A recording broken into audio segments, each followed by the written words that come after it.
$40 million. $40 million per year. That's not a career total. That's not the value of some long 5-year contract. That is what one man now earns every single season for driving a car. A man whose family was so broke a decade ago that his dad, a vegetable farmer from Norfolk, was selling peas and beans just to keep his son in a go-kart. George Russell isn't just rich. He is, right now, the fastest-growing fortune in the entire history of modern Formula One. A driver whose net worth has more than doubled in just a few seasons, and who now lives perched on quite literally the most expensive hill on planet Earth. A hill where a parking space costs more than most people's houses. A hill he shares with billionaires, with royalty, and where, if you believe the whispers around the paddock, George has been quietly claiming his own little corner of the rock. From a childhood spent in a muddy field with nothing but a Labrador for company, to a $2.7 million hypercar sitting in his garage, to a PowerPoint presentation, yes, an actual PowerPoint, that changed his life forever, to the contract that just made him one of the 3 highest paid drivers on the entire grid. Before we get into it, if you're new here, hit that subscribe button, because what happens at the end of this story is the part nobody sees coming. This is the story of how the son of a pea farmer built Formula One's most unlikely empire. George Russell was never supposed to be here. He was the kid who planned everything. While other 8-year-olds were crashing karts for fun, George was studying data. He is the type of person who, when he wants something, doesn't ask for it. He builds a case for it, presents it, and then waits for you to realize he was right all along. Calm on the surface, absolutely ruthless underneath. These days, the paddock calls him Mr. Saturday because of his 1-lap qualifying speed. But honestly, Mr. Spreadsheet would fit him just as well. And here's what you need to understand about where he actually came from.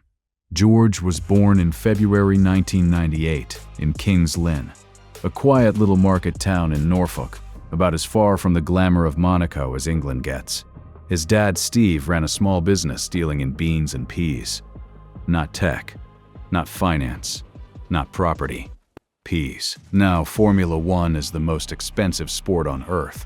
Getting a talented kid from karting all the way to Formula One costs millions. Millions the Russell family simply did not have.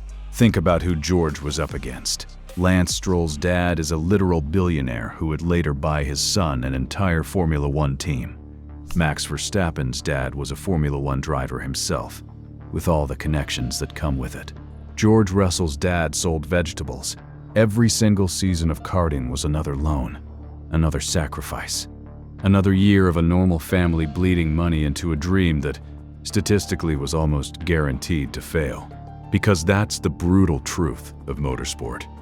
For every kid who makes it to Formula One, there are hundreds of faster, hungrier, more talented kids who simply ran out of money first. And to be clear, the kid was worth the gamble. George started karting at 7 years old and almost immediately began collecting British and European titles. This wasn't a family throwing money at a hobby. This was a family watching their son beat the sons of millionaires in equipment held together with hope and realizing they had something genuinely special on their hands. The problem was never the talent. The problem was that in this sport, talent doesn't pay the entry fees. And every year he climbed, the entry fees got bigger. So the contrast at the heart of this story is simple. On one side, a sport built for the sons of the ultra-rich. On the other, a family from Norfolk going deeper and deeper into debt on a kid with a helmet and a plan. On paper, the ending was already written. The money runs out, the kid goes home.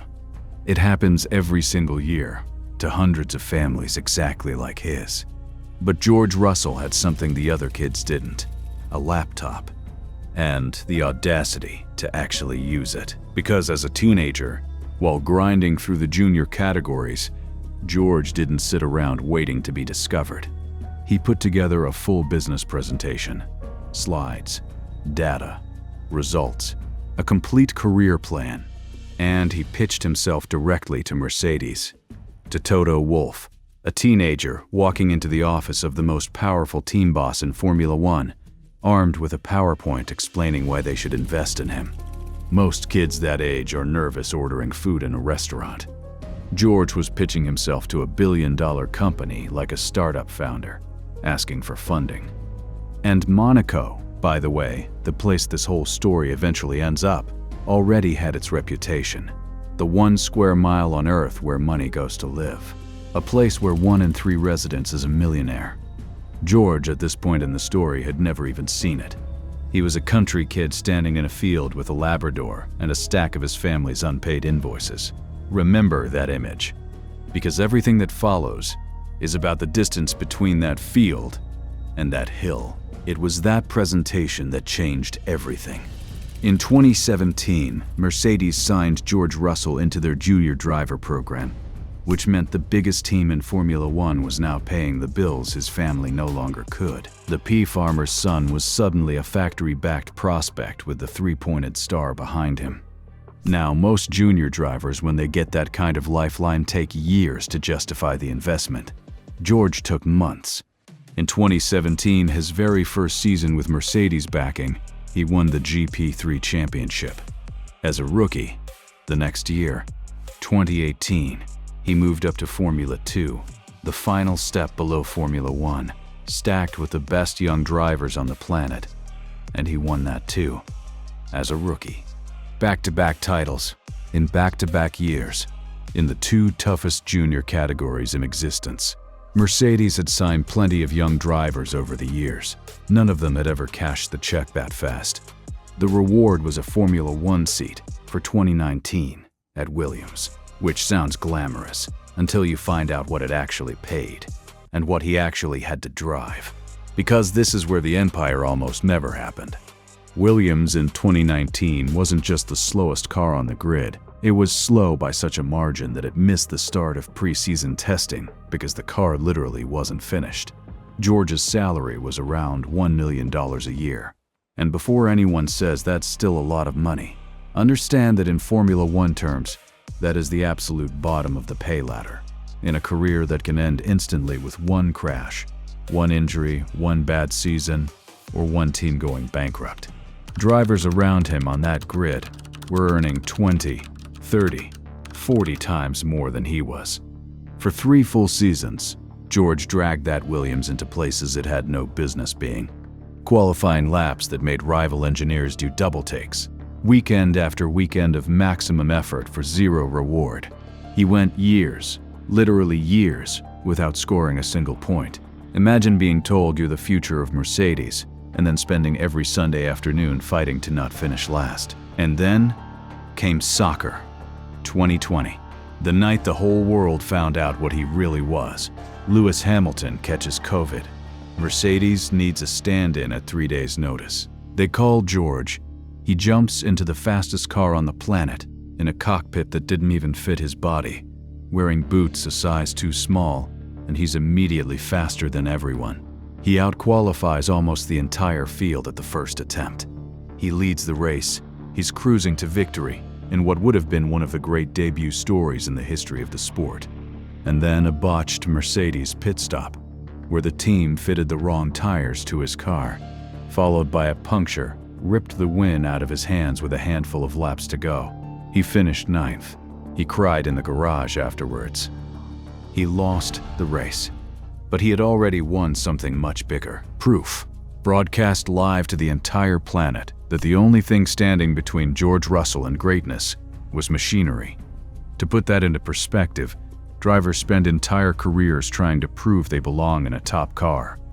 George did it in 1 night, in someone else's seat, in boots that didn't fit. In 2022, the call finally came. Mercedes, a full-time seat alongside Lewis Hamilton, the most successful driver of all time. And with it, the first real money of George's life, a deal reported at roughly $3 million in base salary, with performance bonuses stacking on top, that pushed his earnings toward $10 million in a good year. And what's the first thing he does with that money? Not the watch, not the yacht, not the penthouse. He pays off his family's debts. Every pound they had sunk into those karting seasons, every loan, every sacrifice his mom and dad had made for 15 years. Cleared. The P's were finally paid for.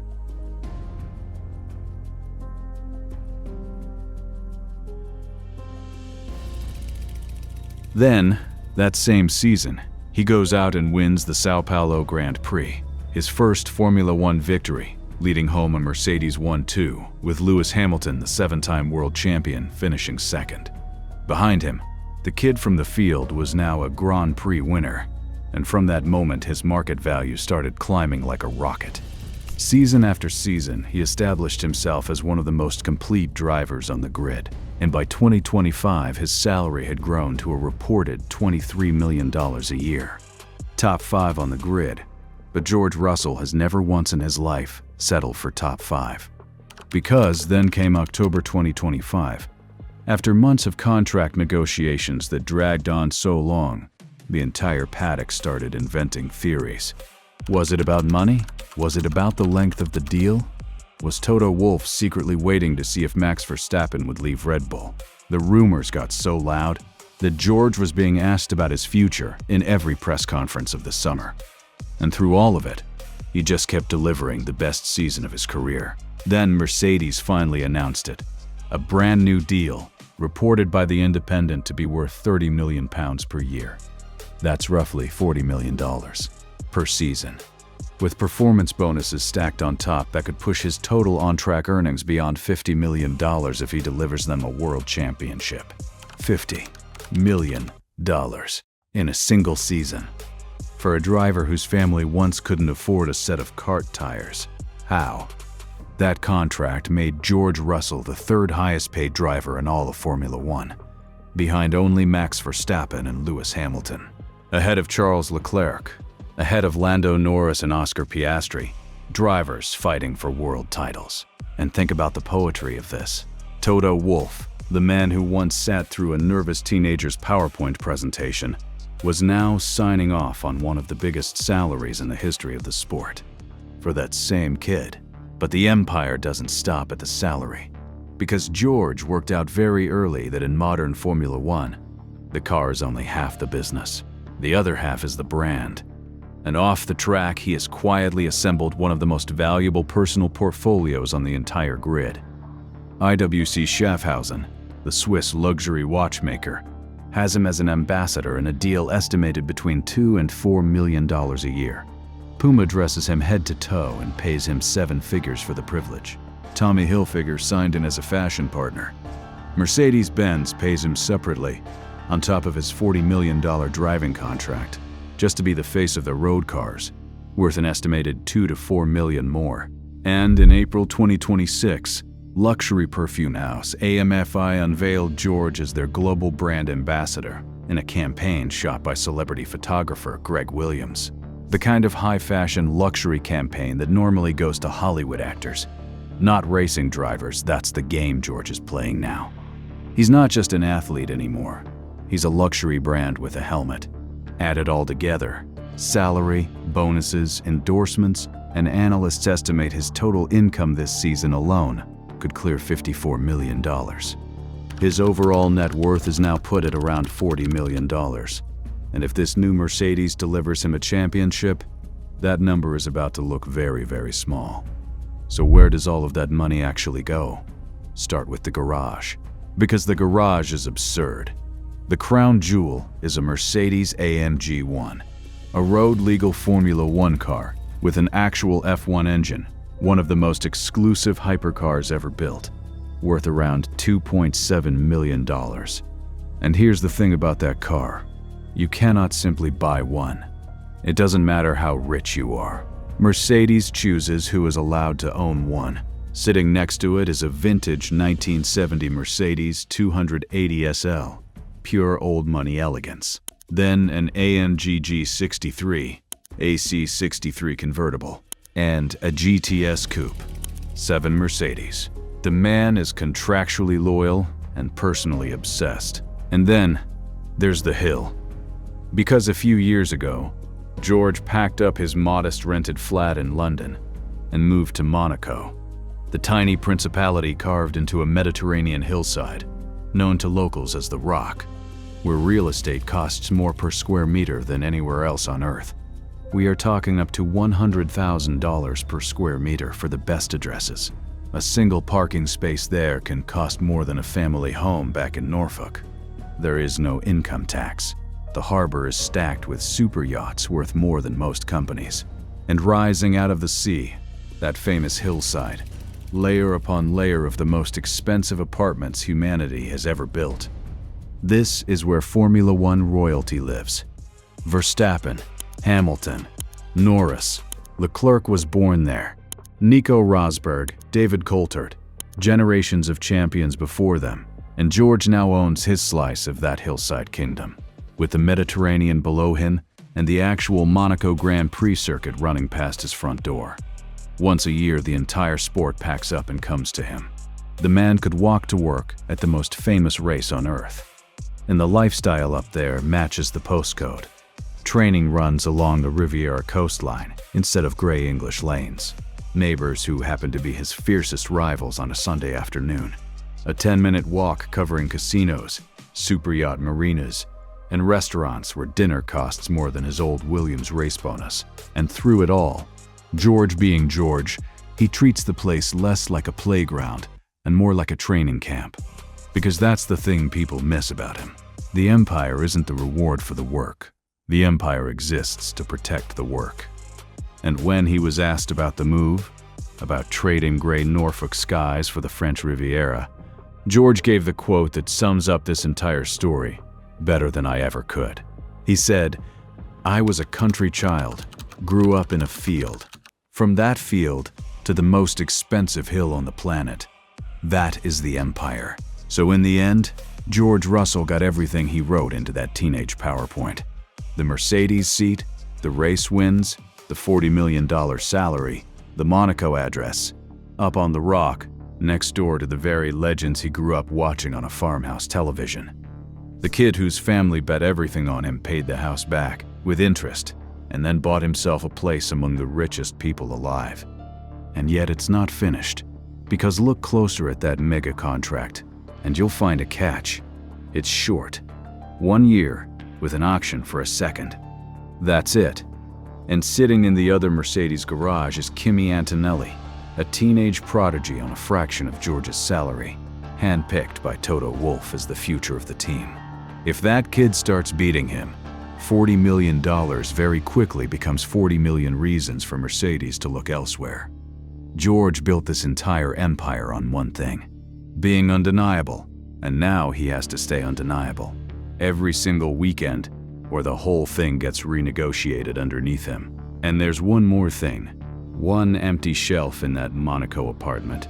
The one reserved for a world championship trophy. Because for all the money, all the cars, all the square meters of the most expensive hill on Earth, George Russell still does not have the one thing he actually built all of this for. And that's what makes his story different from every other rich driver story in this sport. The empire was never the goal. The empire is the scaffolding. The title is the building. A boy, a field, and a Labrador. Turned into $40 million a year, and a kingdom on a hill. But until there's a championship sitting at the top of it, George Russell will tell you the empire isn't finished. And knowing how this man operates, somewhere on his laptop there's probably already a PowerPoint for that. If you enjoyed this one, go and watch our video on how Lance Stroll's billionaire father bought an entire Formula One team just to hand his son a seat. Because that story is the exact opposite of this one, and it's even crazier than it sounds.